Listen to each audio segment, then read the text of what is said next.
యేసయ్యా స్తోత్రాలయ్యా నా దైవము నీవయ్యా.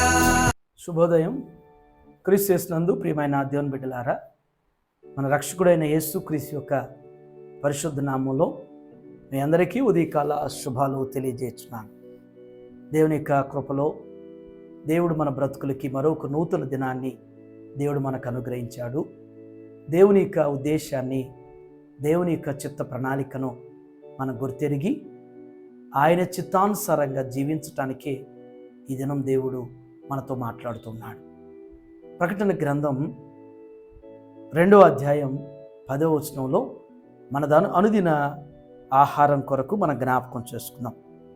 ప్రకటన గ్రంథం 2వ అధ్యాయం 10వ వచనంలో, ఇదిగో మీరు శోధింపబడినట్లు అపవాది మీలో కొందరిని చెరలో వేయబోచున్నాడు. 10 దినములు శ్రమ కలుగును, మరణము వరకు నమ్మకంగా ఉండుము, నేను నీకు జీవ కిరీటం ఇచ్చేదను. దేవుని బిడ్డ, ఉదయకాల సమయంలో ప్రకటన గ్రంథం అనేటువంటి భవిష్యత్ గ్రంథం, ముగింపు గ్రంథం, యుగాంత గ్రంథం అనేటువంటి ఈ గ్రంథం చేత ఈ మాట ద్వారా దేవుడి ఉదయం నీతో నాతో మాట్లాడుతున్నాడు. ఈ వచనంలో 3 తలంపుల ద్వారా దేవుడు మనల్ని హెచ్చరిస్తున్నాడు. మొదటి తలంపు ఏంటంటే, అపవాది అనేటువంటి వాడు మనల్ని శోధిస్తాడు, దేవుడు పరీక్షిస్తాడు.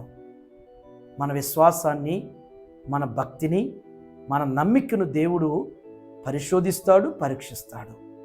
అపవాది అనేటువంటి వాడు శోధిస్తాడు. మనం ఏ విధంగా వాడు శోధించాలనేటువంటిది వాడికి తెలుసు.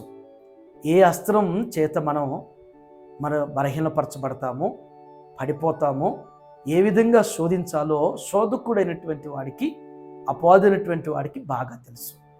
అయితే యాకోబు అంటాడు, శోధనను జయించినటువంటి వాడు ధన్యుడు అంటున్నాడు. ఆర్థికంగా శోధించవచ్చు, అనారోగ్యం చేత శోధించవచ్చు, బలహీనతలైనటువంటి శరీరీచ్చల చేత శోధించవచ్చు. ఏ విధంగానైనా వాడి హస్తరాన్ని మన మీద శోధకుడైనటువంటి అపవాది ప్రయోగిస్తాడు. ఆ శోధనను జయించాలి, ఆ శోధనను ఎదుర్కోవాలనేటువంటిది దేవుడి ఉదయం మనకు జ్ఞాపకం చేస్తున్నాడు. 2వ తలంపు ఏంటంటే, మరణం వరకు నమ్మకంగా ఉండాలి అంటున్నాడు.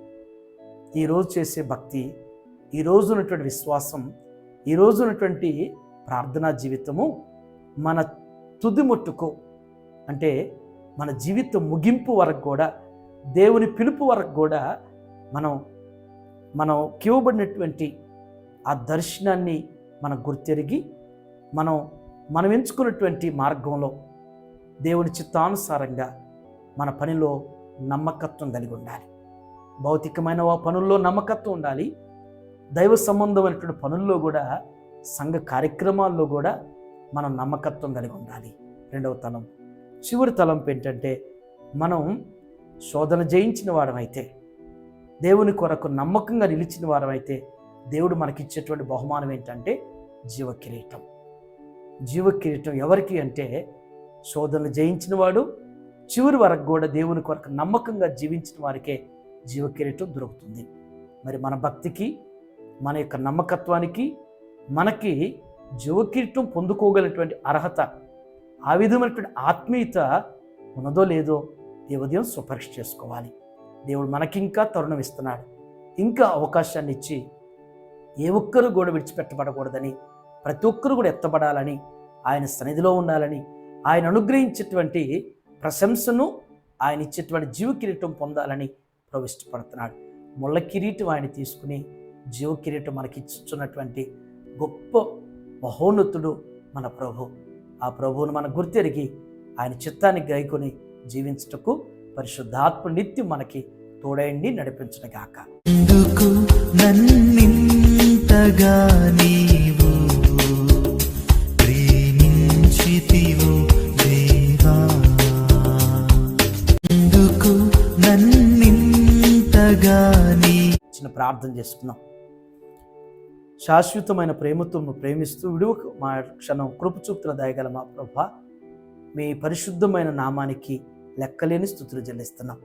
ఈ ఉదయం నాయన శ్రేష్టమైనటువంటి తలంపుల ద్వారా మాతో మీరు మాట్లాడినందుకు వందనాలు.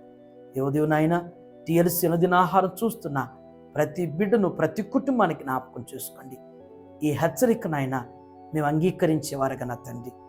దేవా, అపవాది నాయన ఎన్ని విధాలుగా శోధించిన శోధనని జయించేటువంటి శక్తిని మాకు ఇవ్వండి.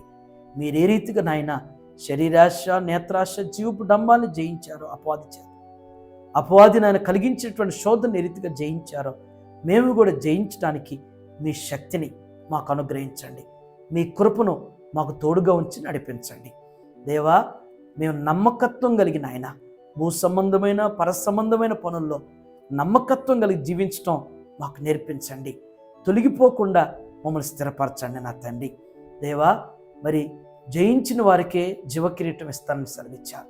మేము కూడా ప్రభువా పరిస్థితులన్నింటిలో కూడా తాళుకుని తట్టుకుని జయించేటువంటి శక్తిని మాకు అనుగ్రహించి మీ ద్వారా ప్రశంసించబడి మీరు అనుగ్రహించేటువంటి జీవకిరీటం పొందుకోగలిగినటువంటి కృపను మా అందరికీ దయచేయమని ఈ ఉదయం నాయన మరి ప్రతి కుటుంబాన్ని ప్రతి బిడ్డను ప్రభువా మీ పాదాల దగ్గర ఎత్తిపడుతున్నాను. మీ బిడ్డలు చేయనటువంటి వారి పనుల్లో, వారి ప్రయాణాలు, వారి బాధ్యతల్లో మీరు తోడుగా ఉండి ప్రభువా ఆత్మీయ స్థితిలో అయ్యా భూ సంబంధమైనటువంటి వాటిలో నాయన అయ్యా బిడ్డలు నా తండ్రి శ్రమిస్తున్నాగా నా తండ్రి వారిని ఇంకెక్కువగా మీరు బలపరిచి మీకు సాక్షికరంగా స్థిరపరిచి నడిపించమని యేసు నామములో ఈ ప్రార్థన మీకు సమర్పించున్నాను తండ్రి. ఆమేన్. దేవుడు మిమ్మల్ని దీవించును గాక.